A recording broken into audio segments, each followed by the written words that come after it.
Good morning, everybody, and thank you for joining us today. It's Monday, Money Monday on the Daily Huddle. We are excited to see your faces. We have some big conversations today and going to talk about all things credit and get all of your questions answered and give you some education too. But before we do that, Zach is going to get us started. Yeah, so welcome. So in the interest of our credit conversation today, I need some help. I'm trying to figure out why my credit score is the way that it is. Every time the collectors call me, they tell me my payments are outstanding. So I don't know what's going on with that. So.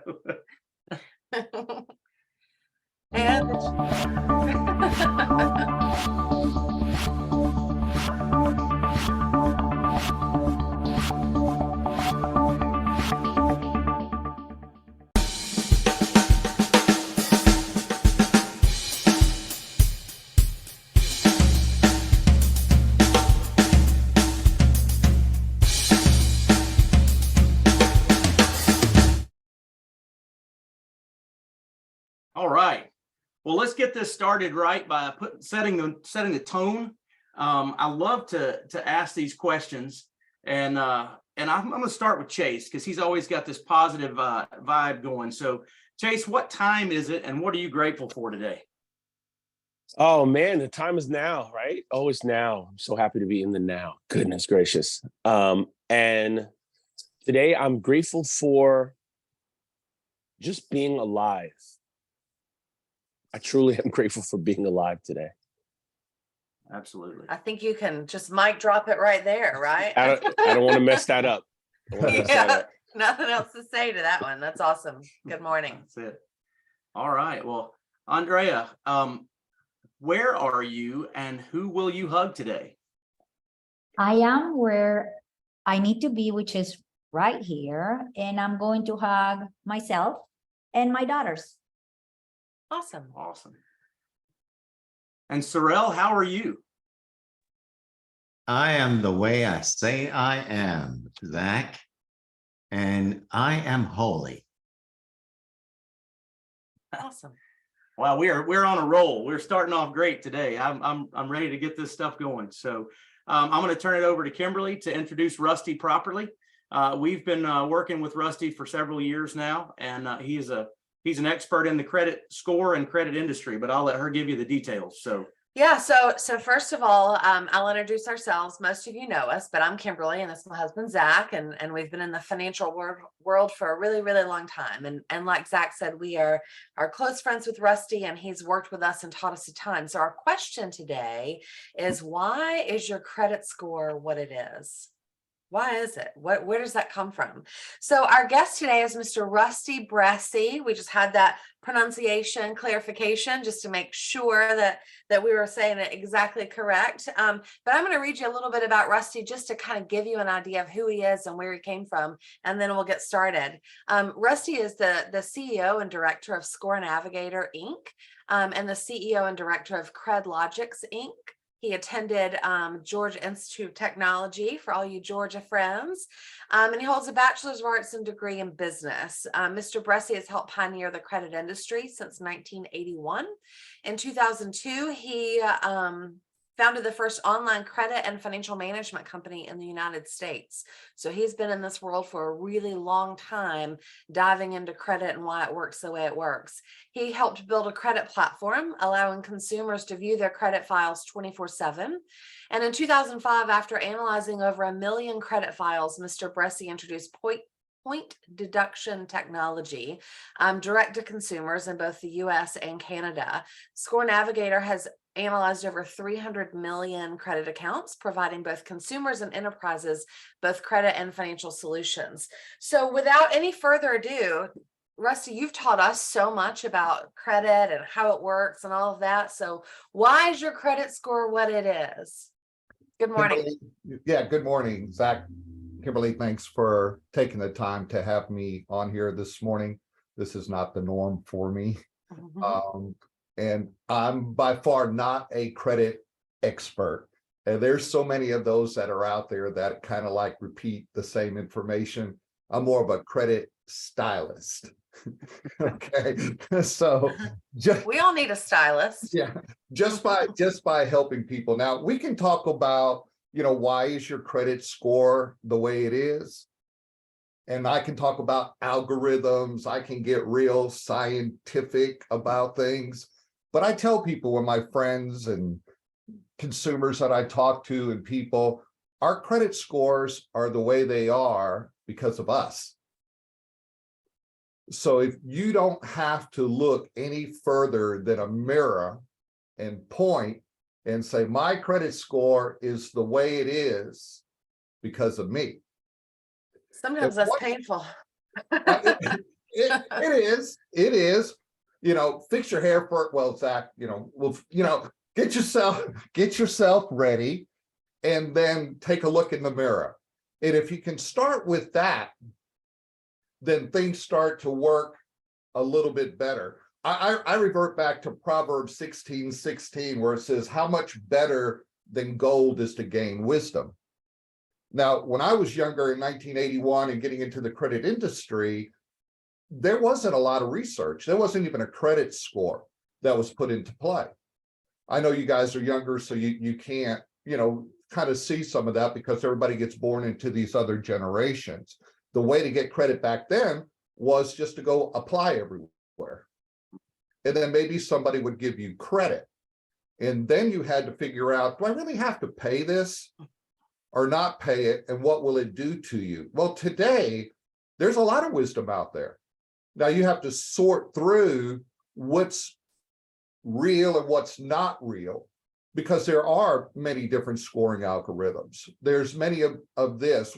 So one of the things that I wanted to research and do when we got into the 2000s was to find out why the score is what it is, other than ourselves, what the credit algorithms are working on. So we built certain programs, and during those programs, we learned the best day to pay on your account. So if you've got a revolving credit card, which is a card that you can have a limit on and charge each month and pay, I wanted to know, yeah, well, obviously, if you pay by the due date, your credit will stay good. But if you pay it by the report date, then you get credit for it during that 30-day session. And then people say, well, I know what day to pay now, but I got to use the card again. So then we figured out for that individual the best day they can charge again. So if they got to take somebody out, they got to buy tires for their car, do something, then they can do something without it affecting their credit card. What are the best balances? So Rusty, we have this is an entrepreneurship group, right? So we have a lot of entrepreneurs, self-employed individuals, and some of them do, work with receivables and maybe do charge credit cards and pay them off every month, right? For points or just because they're waiting on those accounts to pay. So to be real clear on that, it's not just paying by the due date that's on your statement. There's Right. an actual report date that you can find when that card reports the balance that's on there.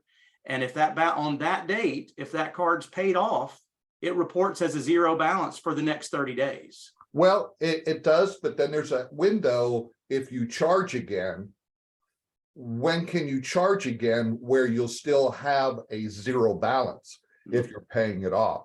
So that's important as well. And then the last of the importance is, what's the best day to have your credit pulled?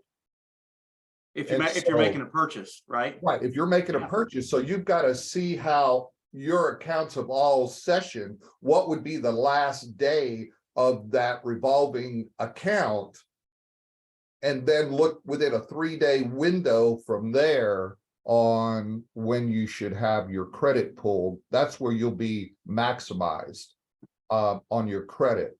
But the big problem, Zach, that people run into is they focus on the credit score instead of the credit data itself, the credit accounts. They had studies done where they said 79% of all credit reports contained errors. I can tell you, in the millions of credit files that I've analyzed, other than you having absolutely no credit pulled on you ever, no credit file, 100% of credit reports in the millions contain at least one error that may affect your rate of financing. What are the most common errors that you would see that in that? I know they're vast, but what are some things that you might see if somebody pulled their credit report, and share that with us? That's a great question. Your credit limit being reported. I'll give you an example. Like Capital One reports how much usage you've had. So if you have a $10,000 credit limit and you've only charged $2,000 on it at any time, and you hold an $800 balance, you may have 11 or 12 point deductions. Where if they went to 800 to 10,000, you'd have 0 point deductions. Okay. And that'll hurt your credit score. So I see that a lot. I see where a person has a balance and no high credit being reported, no credit limit. And so they're over. And those have been 40, 50 point deductions off their credit score. So all you have to do is get your credit limit reported to the bureau and your score will go up. And so you said something, and we mentioned it in your bio, but you said something just now about point deduction. And I think that's important about the way you approach credit, because it was very different for us to understand, not about how to get your score to go up, but how not to get it to go down, right? Yeah, and getting a better understanding. So what point deductions does, it's a series of algorithms. And so you have, just picture the credit data that comes in, and then it throws up a credit score. So it says you got a 700 score and you got 9 accounts. Well, is this account worth 30 points? Is this one 70? Nobody posts it because nobody knows. And so it's not like they're trying to hide the secret. There is no reasoning for it. But with point deductions, what it does is it analyzes the data, and then it will say you can gain back 93 points. And with that 93 points, it also shows on each one of the credit trade lines, Capital One, 16 points, Chase, 13 points, Bank of America, 9 points, and what you can do to recover some of or all of it. And a lot of it is balance to high credit ratios, or you don't have enough credit in order to be able to generate that score up. People tend to focus on the negative credit if you've run into problems in the past, instead of dealing with what you have and how can you build on it. The older the negative item, the less severe of the point deduction. So that brings me to another question, which I'm sure we'll get something about. We've dealt with this in the mortgage world for several years, where you pull somebody's credit, they're a couple of points lower than they want to be, and they want to know, how do I get those points back? And they go off and pay a collection that's 5 years old. And all of a sudden their credit score does what? It goes down. I've seen it go down a minimum of 8. I've seen it go down further than that. And the reasoning is because it's reactivating. Your negative items, it's 7 years from the date of last activity. So once it gets over a 2-year period of time, it starts to recover. Now, other than, bankruptcies, public record stuff, everything else on your credit report has point value, even collections. I've seen a person with 5 collection accounts that have a 584 score, and then I've seen somebody who had 1 good credit account have a 540 score. Right. So how does that work? And that's why it's important to really understand a little bit about your credit, and then how you can work your way out of a situation that we get ourselves in because we just don't know. That information is not being provided. So Rusty, tell us, obviously you run ScoreNavigator, and that's what ScoreNavigator does, is teach people, their point deduction technology, and it teaches people the report date, not the due date, and it teaches people all of those pieces. Tell us a little bit about ScoreNavigator, what it looks like, and how that works, if that was something that they were interested in. Okay, well, thank you, Kimberly. So ScoreNavigator does provide, obviously, a credit report, credit scores for all 3 credit bureaus, and point deduction technology simulators. We have a goal setting in there. We have a whole financial section, because in the mortgage industry, you go out, and even if you've got a really good score, but if you had a 54% DTI, you're still going to have trouble getting financed. So we have a program that analyzes that, where you can work on being able to lower your DTI. When you lower that DTI, your score is going to go up. They work together, credit and finance. But our whole goal is to teach people, stop worrying about all of that. Stop focusing on credit, trying to make more money, to buy more stuff through credit and to do those things, but to take your time and do like the young lady said, a little while ago, she's going to hug her daughter. So our goal is to keep the parents not working 3 and 4 jobs, but to be at home, be thankful for what God's provided for you, and stop trying to one up your neighbor. And so that's a whole lesson in itself, right? Well, that's why some customers stay in 36 months with us. They're like slow on getting to the message. It's like a self-help course. Yeah, it's a beat down course, because they get a series of information sent to them on a daily basis till they say, stop it, I hear you, stop beating me up, I will start doing these things. We have a behavioral program that runs in there that's very important, so they can check themselves at the table before they look in the mirror, and then they'll know why they're doing what they're doing, and then we give them opportunity to change. So if you had to tell people your 3 biggest credit tips that you've learned forever, just for everyone right now, what would those 3 be? That's on the spot question, right? It is. It goes back again, be thankful for what you have. If you don't need credit for anything, just forget about it. Let it go. Stop watching these TV commercials where dogs are running with credit scores and all of these things. It's a money machine. It's a money machine. And be careful of a lot of free offers, because things aren't free. Anytime somebody looks at your credit for free, they're sharing your information with people who, when they do pull your credit, it drops your credit score. And it just entices us. People see things and they go, I just don't have the cash for it. Let me just charge it. And it's okay. It's only $80. And I know I'll pay that off next month. And then something else comes up and they pay $30 on it. And that $80 takes 5 years to pay off, because they never get out from underneath the trap. So my second thing, I guess, then would be watch out for the traps. Mm-hmm. If it's too good to be true, it is too good to be true. Free is never free. Right. And stop focusing on the credit experts that are giving you the wrong information. They're giving information because they get paid.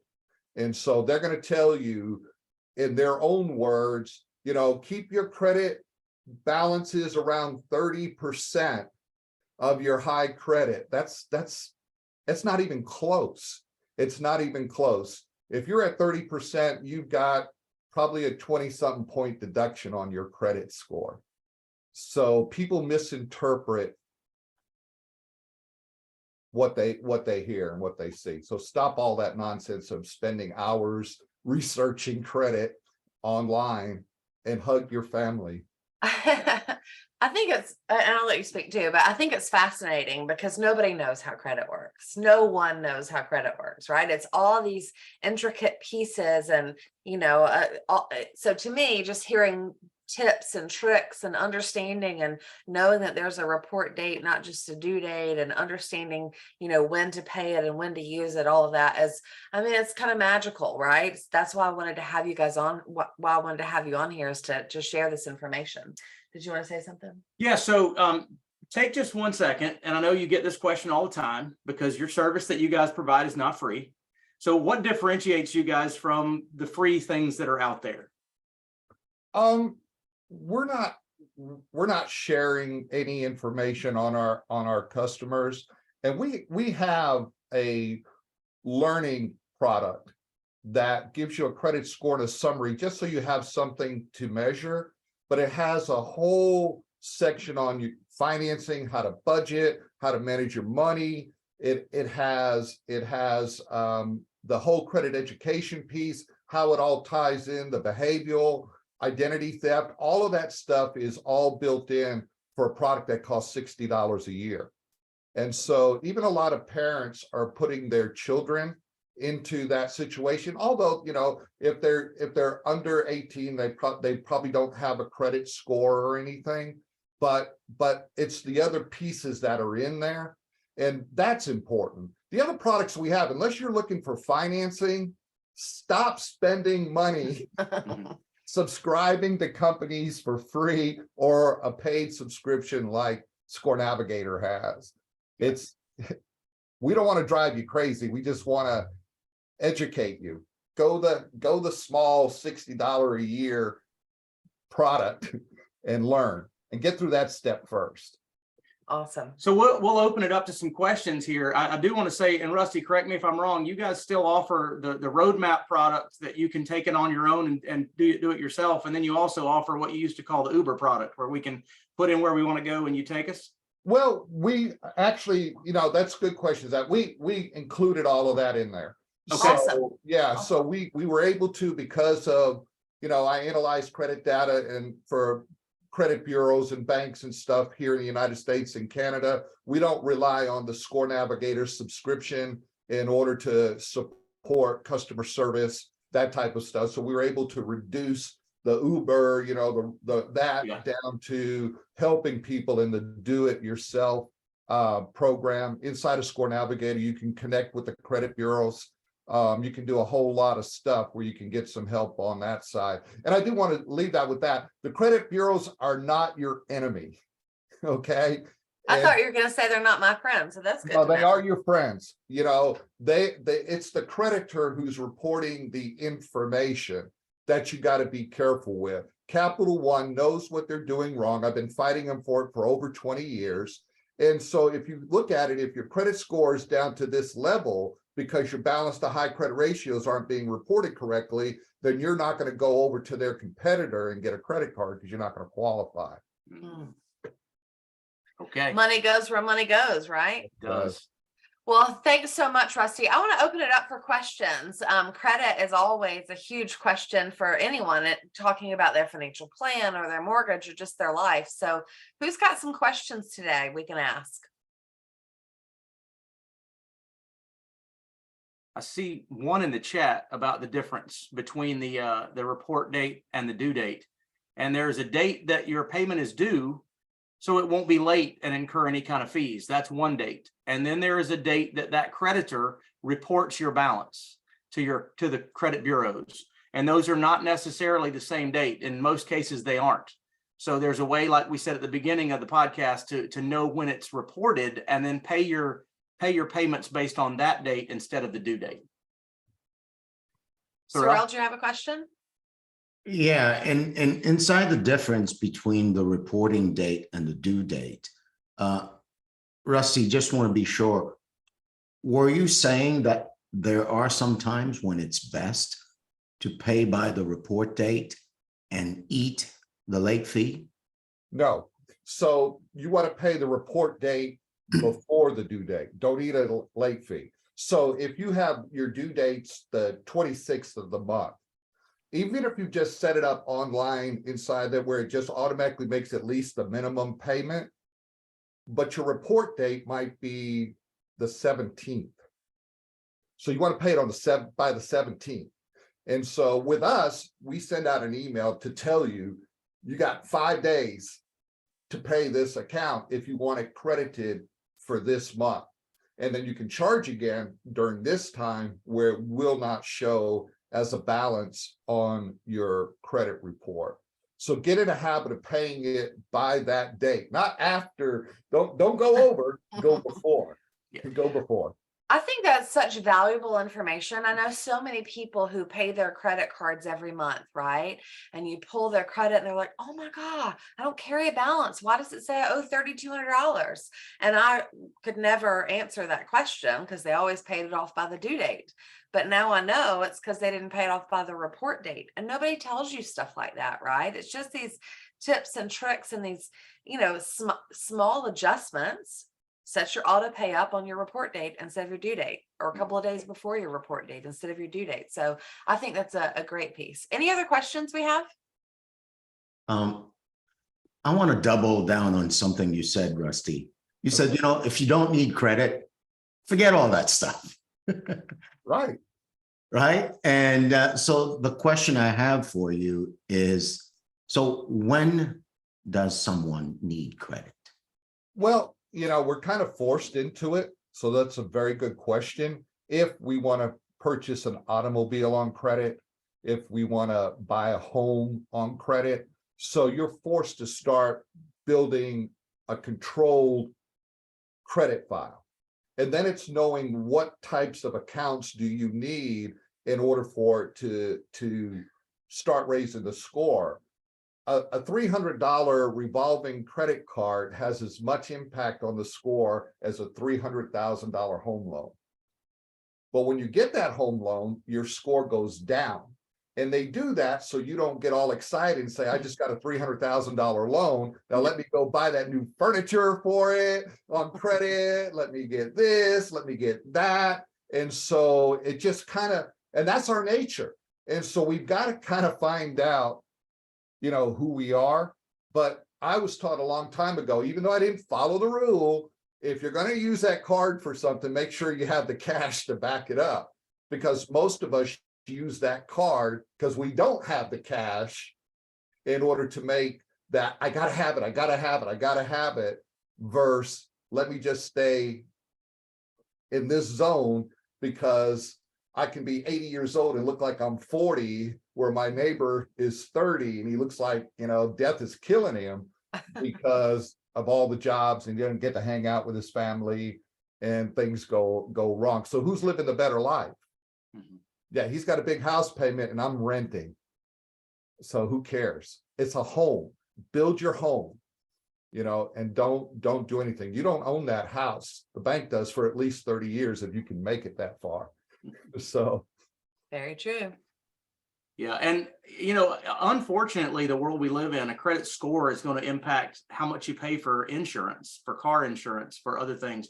So having a credit file and understanding how to manage it is one of the reasons that we've done what we've talked about before with our kids. And while they're still under our roof or while they're still dependents, we get them a credit card. We introduce them to programs like Rusty's that tell them exactly what their score is doing. And to the point where our oldest one is unhealthily, I think, fixated on her credit score. She wants to make sure that that it doesn't get impacted. So that's one of the things that is unfortunate, but it's part of life. So we've also had clients with hundreds of thousands of dollars in the bank and homes that were paid free and clear that were following other advice in the market of all credit is bad, pay it all off, don't have anything on your report.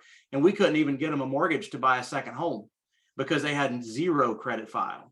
So you got kind of a give and take, right? Weigh the balance. And I think that's why it's important to not be out there swimming in that ocean all by yourself and to have the information of how to actually manage it correctly. So you're 100% correct. And that's why we put the goals section in our programs for our products, because you can list the goals of what you want, and then you click a link and it takes you how to accomplish that goal the right way. Here's the formula in order to be able to get to that level in the best way without overextending yourself.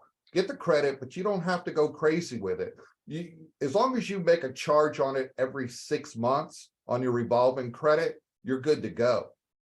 You actually lose points if you don't. So you just make a small charge, $20, $30, and then pay it off.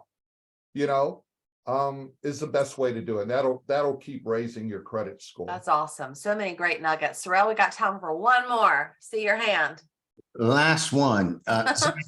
Zach, you mentioned that your credit score impacts how much you pay for insurance. And the question that popped in my mind is, if you have an existing policy, when it comes to be renewed, does the company look at your credit score to decide your renewal price? I can't answer that with 100% certainty, but I would imagine yes. That's probably what we'd call We it. don't do property and casualty insurance, so we Yeah. can't answer that, but they always want our social and they always pull a soft credit pull. And from my understanding, it absolutely affects the rates that you're given. Even life insurance, your credit doesn't necessarily impact your life insurance rating, but if you've had a bankruptcy in the last several years, a lot of companies won't write you. It just is. I worry about it's all mental health, they worry about interwoven. all kind of things. Yeah. Yeah. So, well, guys, I hate to cut it off. It's been great dialogue, but we're at time, and we want to finish strong. It's funny, Rusty said something in the while he was talking about checking yourself. So we'll get to that in just a second. But I put ScoreNavigator in the chat, and also Rusty's information to get directly to him is in our Facebook list. So I want you guys to have that, and I'll repost that on Facebook as well, so you all have access to him outside of this, because I know you have a million questions for sure. But remember, as we go out into the day, to love, laugh out loud, stress less. We talked about this multiple times today. Eat mostly plant-based. Eat what's good for you. Give. Whatever you can give it. Sleep. Move. And like Rusty said, check yourself, right? So we love to say, check yourself before you wreck yourself. Guys, great morning as always. Any information that we can get to you, hopefully it's in the chat, but you can feel free to reach out and we'll get it out to you then. But until next time, guys, see you next. Good to see you. Thank you, Thank Rusty. you, everybody. I thank you. Thank you, everyone. Bye now. Thank you. Bye-bye.